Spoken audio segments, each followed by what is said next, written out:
ముందరి ఎపిసోడ్లో నలదమయంతుల కథ, అర్జునుడికి ఊర్వశి శాపం, ఈ ఘట్టాలన్నీ చెప్పుకున్నాం. ఆ తర్వాత ఏం జరిగిందో చూద్దాం. అరణ్యవాసంలో పాండవులు ఎన్నో తీర్థయాత్రలు చేశారు. వాటిలో ఒకటి గంధమాదన పర్వతం. బదరికాశ్రమానికి దగ్గరలో ఈ గంధమాదన పర్వతం ఉందని వ్యాస మహాభారతంలో ఉంటుంది. ఈ గంధమాదన పర్వతాన్ని పాండవులు కూడా అధిరోహించలేకపోయారు. అప్పుడు భీముడు తన కుమారుడు ఘటోత్కచుడిని తలుచుకున్నాడు. ఘటోత్కచుడు వచ్చి పాండవులందర్నీ గంధమాదన పర్వతంపై దింపి వెళ్ళిపోయాడు.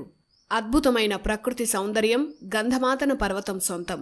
అక్కడ ద్రౌపది విహరిస్తుంటే ఒక అందమైన పుష్పం ఆమె ముందు ఎగురుకుంటూ వచ్చి పడింది. ఈ పుష్పం సువాసన ఆకర్షించింది. ఇలాంటి పుష్పాలు కావాలని ద్రౌపది భీముణ్ణి కోరింది. భీముడు ఆ పుష్పం ఎగురుకుంటూ వచ్చిన దారిలో వెళ్ళాడు. అది సౌగంధికా పుష్పమని భీముడికి తెలిసింది. అక్కడో అద్భుతమైన సరస్సు ఒకటి భీముడికి కనిపించింది. ఆ సరోవరం అందాన్ని చూసి భీముడు ఉత్సాహంతో తన దగ్గరున్న శంఖాన్ని పూరించాడు. ఆ శంఖానాదాన్ని ఒక మహావానరం విని అంతే స్థాయిలో ఆ వానరం కూడా గర్జించింది. అంత గర్జన చేసింది ఎవరా అని భీముడు వెతుక్కుంటూ వెళ్ళాడు. చూస్తే మెరిసిపోతున్న తేజస్సుతో ఒక పెద్ద వానరం. ఆ వానరం తన తోకను దారికి అడ్డుగా ఉంచింది. వానరమైనా సరే ఆ తోకను దాటుకుని వెళ్ళటం సాంప్రదాయం కాదు. ప్రతి ప్రాణిలోనూ భగవంతుడు ఉంటాడని నమ్మే నేను నిన్ను దాటుకుని వెళ్ళలేను. అందువల్ల అడ్డుగా ఉన్న తోకను తీయాలని భీముడు ఆ వానరాన్ని కోరాడు. అప్పుడు ఆ వానరం, నేను ముసలి వానరాన్ని, నేను తోకను తీసుకోలేను, నువ్వే పక్కకు పెట్టి వెళ్ళు అని చెప్పింది. ఎంత బలం ఉపయోగించినా భీముడు ఆ వానరం తోకను అంగుళం కూడా కదపలేకపోయాడు. చివరికి ఇది వానరం కాదని ఎవరో దివ్య పురుషుడు అని భీముడికి అర్థమైంది. తాను ఎంతో బలవంతుణ్ణని భీముడు గర్వంగా ఉండేవాడు. ఈ వానరం వల్ల ఆ భీమ గర్వం అణిగిపోయింది. ఆ తర్వాత వినయంగా ఆ వానరానికి నమస్కరించి మీ నిజస్వరూపాన్ని చూపించండి అని భీముడు వేడుకున్నాడు. అప్పుడు ఆయన అసలైన స్వరూపాన్ని చూపించాడు. అతనే అంజనీపుత్రుడు, శ్రీరాముడి లంకా యుద్ధానికి సారథ్యం వహించిన మహావీరుడు హనుమంతుడు. హనుమంతుణ్ణి చూడగానే భీముడు పులకించిపోయాడు.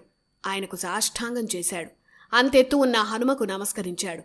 రామాయణ కాలం నాటి మహారూపాన్ని చూడాలని ఉందని ఆయన్ను కోరాడు. అప్పుడు లంకకు లంఘించినప్పుడు ఎంత ఎత్తు ఉన్నాడో ఆ రూపాన్ని భీముడికి దర్శనమిచ్చాడు హనుమ. ఆ తర్వాత ఇలాంటి చోట్ల ఎలాంటి జాగ్రత్తలు తీసుకోవాలో హనుమ చెప్పాడు. సాధారణ రూపానికి వచ్చి భీముణ్ణి ఆలింగనం చేసుకున్నాడు. హనుమ స్పర్శతో భీముడు బలం రెట్టింపైంది. అటు అర్జునుడు శివుణ్ణి, ఇటు భీముడు హనుమని ప్రసన్నం చేసుకుని యుద్ధాన్ని ఆనాడే గెలిచారు పాండవులు. అంతేకాదు, యుద్ధంలో తను కపిధ్వజమై రణంలో సింహనాదం చేస్తానని, అలా విజయం పాండవుల వైపు ఉండేలా చేస్తానని హనుమ భీముడికి వరమిచ్చాడు. అందుకే అర్జునుడి రథం మీద కపిధ్వజం ఉంటుంది. ఆ తర్వాత హనుమ ఆశీస్సులు తీసుకుని భీముడు సౌగంధికా పుష్పాల కోసం వెళ్ళాడు. దారిలో కుబేరుడి భవనం, అందులో అద్భుత సరస్సు ఉన్నాయి. ఆ సరస్సులో సౌగంధికా పుష్పాలున్నాయి. వాటిని కోస్తుంటే కుబేరుడి సైన్యం భీముడిపై దాడి చేసింది. వారందర్నీ ఓడించాడు భీముడు. అంతటి సాహసి ఎవరా అని కుబేరుడు వచ్చాడు. వచ్చింది భీమసేనుడని తెలిసి కావలసినన్ని సౌగంధికా పుష్పాలను కుబేరుడే ఇచ్చి పంపించాడు. ఈ ఘట్టం తర్వాత పాండవులు బదరికా వనంలో ఉన్న నరనారాయణ ఆశ్రమానికి వెళ్లారు. అప్పుడే పాండవుల అస్త్రాలను దొంగిలించాలని చూసిన జటాసుర అనే రాక్షసుణ్ణి భీముడు సంహరించాడు. ఆ తర్వాత బదరికా వనం నుంచి కైలాస పర్వతం, మైనాక పర్వతం ఇవన్నీ దర్శించారు పాండవులు. ఆనాడు పాండవులు తిరిగిన ప్రాంతాల పేర్లు ఇప్పటికీ అవే పేర్లతో ఉన్నాయి. అందుకే మహాభారతం చరిత్రకు ఆధారం. పాండవులు గంధమాదన పర్వత అరణ్యాల్లో ఉన్న వృషపర్వం అనే రాజర్షి ఆశ్రమం చేరుకున్నారు. అప్పుడే ఆకాశం నుంచి ఒక దివ్య తేజస్సుతో ఒక విమానం దిగింది. అందులోంచి అర్జునుడు వచ్చాడు. అప్పటికి వనవాసంలో 5 ఏళ్లు గడిచిపోయాయి. అంతకాలం అర్జునుడు తపస్సు చేస్తూ స్వర్గలోకంలో ఉన్నాడన్నమాట. ఈ సమయంలో జరిగిన ఘట్టాలన్నిటినీ అర్జునుడు పాండవులకు వివరించాడు. అలా గంధమాదన పర్వతం నుంచి ద్వైతవనానికి పాండవులు చేరారు. ఆ ద్వైతవనంలో ఒకసారి భీముడు ఒక సరస్సు దగ్గర ఉన్నప్పుడు అజగర అనే మహాసర్పం భీముణ్ణి చుట్టేసింది. అంతటి భీముడు కూడా దాని పట్టు విడిపించుకోలేకపోయాడు. సరిగ్గా అప్పుడే తమ్ముణ్ణి వెతుక్కుంటూ ధర్మరాజు వచ్చాడు. భీముణ్ణి చుట్టిన పామును చూసి ఆశ్చర్యపోయాడు. ఎవరు నువ్వని అడిగాడు. అప్పుడు ఆ సర్పం తన పేరు నహుష అని చెప్పాడు. నహుషుడు చంద్రవంశ మూలపురుషుల్లో ఒకరు.